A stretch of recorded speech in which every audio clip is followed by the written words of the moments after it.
ఎవరు స్వామి మీరు అని అడిగాడు తలుపు తీసి. అయ్యా మేము పార్వతీ పరమేశ్వరుని మీ ఇంటికి వచ్చాం, మీకు ఏదో మంచి చేద్దామని వచ్చాం, కానీ అందరికి 3 ఇస్తా వచ్చాం వరాలు, నీకు మాత్రం ఒకటే వరం ఇస్తాను కోరుకో అని చెప్పి అడిగాడు. ఇక ఆయన ఆనందానికి పట్టలేక రండి స్వామి అని చెప్పి కూర్చోండి స్వామి అని చెప్పి ఉన్న పరిధిలోనే ఒక టోపులో వేసి అక్కడ కూర్చోబెట్టారు. నేను చూసావా పార్వతి, నేను చెప్తే నువ్వు వినలేదు, చూసావా వాళ్ళ వినయం వాళ్ళ పద్ధతులు అని అన్నారు. ఈలోపు బూడయ్య గారికి ఒక భార్య, అయితే బిడ్డలు లేరు. ఆయనకేంది ధనం మీద కోరిక. తల్లి చూస్తే అందురాలు. గబగబా భార్య దగ్గరికి వెళ్ళాడు. ఏమే పార్వతీ పరమేశ్వరులు మన ఇంటికి వచ్చారు, ఒక మంచి వరం కోరుకోమన్నారు, నన్ను ఏం కోరమంటావు అని అడిగాడు మంచిగా. అయ్యా మనకు చాలా కాలం నుంచి బిడ్డలు లేరు, ఒక బిడ్డను ప్రసాదించమని చాలు అంది. మనసులో పెట్టుకున్నాడు. తల్లి దగ్గరికి వెళ్ళాడు. అమ్మా ఏమిటి పరిస్థితి, పార్వతీ పరమేశ్వరులు మన ఇంటికి వచ్చారు, నన్ను ఏం కోరుకోమంటావు తల్లి అని అడిగితే, అయ్యా నేను మీకు జన్మనిచ్చాను కానీ మిమ్మల్ని చూడలేకపోతున్నాను రా, నాకు కళ్ళు తెప్పించండి రా, నాకు అది చాలురా, అది కోరుకోయ్యా అంది. తల్లి చూస్తే కళ్ళు తెప్పించమంటుంది, భార్య చూస్తే బిడ్డ కావాలంటుంది, దానికేమో డబ్బు మీద వ్యామోహం. వచ్చేసాడు, అదరాబదరా వచ్చేసాడు. నిమిషాల్లో తెలియగలవాడు, ఉపాయం గలవారు. వెంటనే వచ్చేసి స్వామి క్షమించండి, లేట్ అయింది స్వామి, మా భార్య నా తల్లిని కనుక్కోవడానికి వెళ్ళానయ్యా, ఆలస్యమైందని చెప్పి మళ్ళీ వెంటనే వచ్చేసి, ఏం లేదు స్వామి నేను కోరేది ఒకటే వరం నాయన, తండ్రి మీరు ఇస్తే నేను బాగుంటానని చెప్పేసి ఒకటే వరం కోరుకున్నాడు ఆ బుడే గారు. ఏమై కోరాడయ్యా అంటే, ఏం లేదు సార్ ఒకటేను, నా తల్లి తన మనవణ్ణి బంగారపు ఉయ్యాల్లో పండుకొని పెట్టి ఊపుతూ చూస్తూ ఉండాలని కోరుకుందంట వాళ్ళ తల్లి. చప్పట్లు పట్టండి సార్. నా తల్లి తన మనవణ్ణి బంగారపు ఉయ్యాల్లో పడుకోబెట్టి ఊపుతూ చూస్తూ ఉండాలని కోరుకుందట. చూసావా పార్వతీదేవి, వాళ్ళకు మనం ఎప్పుడు రక్షణగా ఉంటాం, మంచిగా ఉండేవాళ్ళకి మనం మంచిగా ఉంటాం. ఓ తథాస్తు నీకు అన్యాయం ఇచ్చేసారు అంటే బిడ్డ వచ్చాడు, బంగారపు ఉయ్యాలంటే ధనం ఉంటేనే కదా. ఆయన కొరక తిరిగింది, తల్లికి కళ్ళు వచ్చాయి, మనవణ్ణి చూసుకుంటే ఊపుకుందామని బ్రహ్మాండంగా ఉన్నాడు. ఈరోజు శివుణ్ణి పూజిస్తూ ఉంటాడు. ఏ వ్యక్తి వెళ్ళినాడ మంచి మనసుతో ఆశీర్వదిస్తాడు, తన కొనదానిలో ఎంతో దానం చేస్తూ ఉంటాడు, భగవంతుడు మెచ్చుతాడు. మిమ్మల్ని కూడా అలా ఉండాలని అలా మసలమని నేను కోరుకుంటా ఉన్నాను. నమ్మకం అసలు ఇది ఆలోచన చేస్తే దీనికి చాలా నిగూఢమైనటువంటి అర్థం ఉంది దీనికి. ఒకసారి కొత్తగా పెళ్ళైనటువంటి భార్యాభర్తలు సినిమాకి వెళ్తారు. చాలా కాలం తర్వాత సినిమాకి వెళ్తే మంచి ఇంట్రెస్ట్గా ఉంటుంది. ఏ పాత సినిమా లవకుశలు గుండమ్మ కథ లాంటి సినిమా మనం చూసేది అవే, కొత్త సినిమాలు చూసి మనకు బాగు. అలా సినిమాకి వెళ్తే వాళ్ళకి బాగా ఇష్టమైన మంచి సన్నివేశాలు జరుగుతూ ఉన్నాయి. అలా జరుగుతూ ఉంటే ఈ భార్యకు అనుకోకుండా విపరీతమైన తలనొప్పి వచ్చింది. భర్తకేమో మంచి ఇంట్రెస్ట్గా సినిమా చూస్తూ ఉంటే భార్యకు తలనొప్పి వచ్చింది. ఏమండి ఇక లాభం లేదండి, నాకు నేను తట్టుకోలేనండి, లే వెళ్ళిపోవాలి ఇంటికి అంది. నీ దంప దగ్గర రాక సినిమాకి వచ్చి నీకు వాళ్ళు పడలేక నేను వచ్చినాయి, మళ్ళీ వచ్చిన కానీ మళ్ళీ పోదామంటే టికెట్ కొంటే డబ్బులు దండగా, ఈ పరిస్థితి మీకు అర్థం కాదు, సరే ఉండని చెప్పేసి ఆ బాయ్ని పిలిచాడు. అయ్యా గ్లాస్ మంచినీళ్ళు అన్నాడు. ఆ తలుపు అమ్మట టికెట్లు చిచ్చి అతన్ని గ్లాస్ మంచినీళ్ళు తీసుకొచ్చాడు. సరే నేను ట్యాబ్లెట్ తెప్పిస్తున్నాను వేసుకో అన్నాడు. అయిపోయింది, ఇచ్చాడు, ఏదో చేతిలో పెట్టాడు, వేసుకుంది, మంచినీళ్ళు తాగింది. భర్త బెళ్ళ తెచ్చి ఇచ్చాడు, నమ్మింది, తగ్గిపోయింది. ఇది సత్యం, తగ్గిపోయింది. ఇంటికెళ్ళారు. ఇంటికెళ్ళి ఆ భోజనం చేసి మళ్ళీ పండుకున్నప్పుడు ఏమండి నాకు చిన్న డౌట్, అంతా బాగానే ఉంది, నాకు విపరీతమైన తలనొప్పి వస్తే మీకు చెప్పానే, అప్పుడప్పుడు ట్యాబ్లెట్ ఎలా వచ్చిందండి మీ జేబులో నుంచి అంది. ఇంకా పిచ్చిదానా, నా దగ్గర ట్యాబ్లెట్ లేదు, నాకు సినిమా మీద ఇంట్రెస్ట్ ఉంది, మళ్ళీ పోయేది కాదు, డబ్బులు 100 రూపాయలు పెట్టి కొనుక్కున్నాం, కాకపోతే తలనొప్పి ఏం చేస్తుందని చెప్పేసి ఒక గ్లాసు మంచినీళ్ళు తెమ్మన్నాను, నా చొక్కా కొన్న గుండె తీసి నీకు ఇచ్చాను, నువ్వు మింగావు, నమ్మావు, నీకు తగ్గింది. నమ్మకం. మనం ఎంతోమందిని మన ఆరోగ్యం బాగలేకపోతే మనకిష్టమైన డాక్టర్ దగ్గరికి వెళ్ళామా జబ్బు తగ్గుద్ది. భారతదేశంలో ఒక వివేకానంద స్వామి 38 సంవత్సరాలకి భారతదేశంలో పుట్టి 38 సంవత్సరముల జీవితం, 38 సంవత్సరముల 6 నెలలు మాత్రమే తను జీవించాడు. దేశం కోసం జీవించాడు. భారత దేశం కోసం ప్రాణాన్ని వదులుకున్నాడు. మన మనుగడ కోసం, మన అందరి మనుగడ కోసం ఆయన చెప్పినటువంటి నీతులు ఈ రోజు మన భారతీయులలో హిందూ సాంప్రదాయం ప్రకారం ప్రతి ఇంట, ప్రతి వ్యక్తి చేతిలో ఆయన యొక్క పుస్తకం ఉండి తీరాలని చెప్పేసి మనస వాచ కర్మేణ నేను నమ్మాను, నమ్ముతున్నాను, మిమ్మల్ని నమ్మమని ప్రార్థిస్తా ఉన్నాను. భారతదేశం కోసం అసూలు బాసిన వ్యక్తి, రగిలిపోయేటువంటి వ్యక్తి, ఆత్మబలంగా రగిలేటువంటి వ్యక్తి, ఈ భారతదేశ చరిత్రను నేను మారుస్తాను, ఒక 100 మంది యువకులను నాకు ఇస్తే 1 కోటి మందిని నేను అవ్వలేలుగా ఎదుర్కొంటానని చెప్పేసి ఘంటాపదంగా ఎదురు తిరిగినటువంటి ఒక సన్యాసి స్వామి వివేకానందగా మారాడంటే ఒక మహోన్నత జీవితం, ఒక ఉత్తమ ఆశయం. ఎవరు ఎప్పుడు పుడతారో, ఎప్పుడు పోతారో ఎవరికి తెలియదు. నాది నాది నాది, ఏది నీది, ఏది నాది ఆలోచన చేయమని మనస వాచ మిమ్మల్ని నేను అర్థిస్తా ఉన్నాను, ప్రార్థిస్తా ఉన్నాను. ఎంతవరకు ఇప్పుడు నీది, రేపెవరిది? ఒక్క సూత్రం చెప్తా ఉన్నాను, మీరు గ్రహించండి. 1 కోటి మంది పామరులను నేను ఎదుర్కొంటాను, నాకు ఆ శక్తి ఉందని చెప్పేసి ఒక సన్యాసి స్వామి వివేకానందుడిగా అవతారం ఎత్తాడు.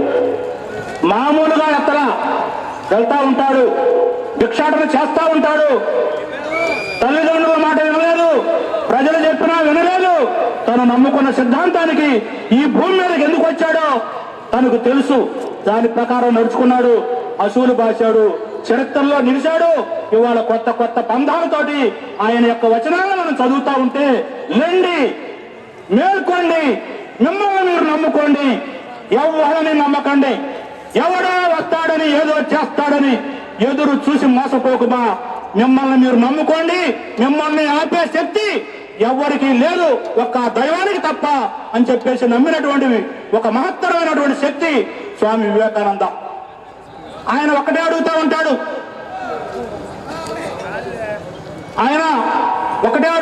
ఎదురొచ్చిన వాళ్ళకి, నేనేది నమ్మను, నాకు దైవం లేడు, నేను మనిషి జన్మెత్తాను, నేను నమ్మిన సిద్ధాంతం కోసం నేను పోరాడుతా ఉన్నానంటే, లేదు నాయనా, భగవంతుడు ఉన్నాడు, మీరు నమ్మాల్సిందే అంటే, నువ్వు చూశావా, నాకు చూపిస్తావా అని ఎదురు క్వశ్చనేసేటువంటి ఒక అద్భుతమైనటువంటి వ్యక్తి, మహత్తరమైనటువంటి వ్యక్తి స్వామి వివేకానంద. ఆయన ధాటికి, ఆయన వాక్కుకి ఎదురు చెప్పిన వ్యక్తి. నమ్మాను కానీ నేను చూడలేదు, నేను నీకు చూపించలేను, నా వల్ల కాదు అని భారతదేశ ప్రజలే కాదు, ప్రపంచంలో కూడా ఆయనకి చెప్పినటువంటి దాఖలాలు మనకు కనపడాల. అయితే ఒకే వ్యక్తి తారసపడ్డాడు, చివరికి వ్యక్తి ఆయనకు తారసపడ్డాడు. రామకృష్ణ పరమహంస. రామకృష్ణ పరమహంస తనకు ఎదురయ్యాడు. ఇదే పోరాటంలో అనుకోని విధంగా వాళ్ళకి తర్జన భర్జన జరుగుతూ ఉంటే మధ్యలో వచ్చింది టాపిక్, దేవుణ్ణి నువ్వు చూసావా, నాకు చూపిస్తావా, లేదో తప్పుకో, నేను నమ్మను అంటే, నేను చూశాను, నీకు చూపిస్తాను, రా నీకు చూపిస్తానని చెప్పేసి తన మనోధైర్యంతో, తన శక్తితోటి, తను నమ్మినటువంటి ఆధ్యాత్మిక భావనతోటి రామకృష్ణ పరమహంస స్వామి వివేకానందకి దైవాన్ని చూపించాడు. అప్పటి నుండి ఆయన స్వామి వివేకానందగా మారాడు, మహత్తర శక్తిని సంపాదించుకున్నాడు. అయితే దైవం కన్నా మీరు చేసే పనిని మీరు ప్రేమించండి, మీరు నమ్మిన పనిని మీరు కష్టపడి పనిచేయండి, మీరు ముందుకెళ్తారు. ఇందులోనే దేవుడు ఉన్నాడు, అంతకు మించినటువంటి దేవుడు ఎక్కడా లేడు, మీలోనే దేవుడు ఉన్నాడు. సత్య మార్గాన్ని మీరు ఎన్నుకోండి, మంచి మార్గాన్ని మీరు నడవండి, తప్పుడు మార్గాన్ని మీరు అవలంబించకండి, చెడు మార్గాలను మీరు పోకండి, దాన్ని మీరు నమ్మండి.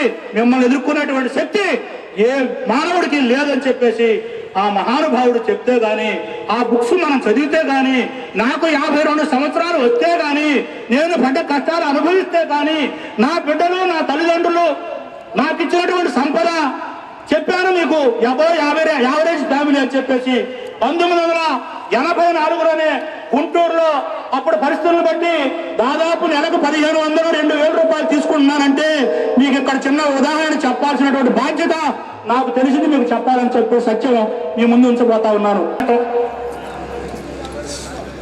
మంచి ఆలోచనతో ఒక సత్య మార్గాన్ని ఎన్నుకొని మంచిగా మనకి ఎన్ని సమస్యలన్నా ఉన్నాయి, నావే ఇది నాలో తప్పు లేదు అని మనం ముందుకెళ్తే దైవం మనకు సహకరిస్తాడని నేను ప్రగాఢంగా నమ్మేటువంటి వ్యక్తిని. నేను ఆ సూత్రంలో నేను ముందుకెళ్తా ఉంటాను. అగాధమవు జలనిధిలోన ఆణిముత్యం ఉన్నతులే, శోకాల మరుగున దాగి సుఖమున్నదిలే, ఏది తనంత తానై నీదరికి రాదు, శోధించి సాధించాలి, అది ఏ తీర గుణం, అది ఏ మన మగజాతి గుణం. మీ అందరూ కూడా మేల్కొండి, ఆలోచన చేయమని మరొకసారి ప్రార్థిస్తా ఉన్నా. కండలు పిండే కష్ట జీవులకు తిండికి కరువు ఉంటుందా, నిజాయితీగా మసలే వాడికి పరాజయం ఉంటుందా, ఎవరికి తల వంచకు, ఎవరిని యాచించకు, గుండె బలమే నీ ధైర్యం,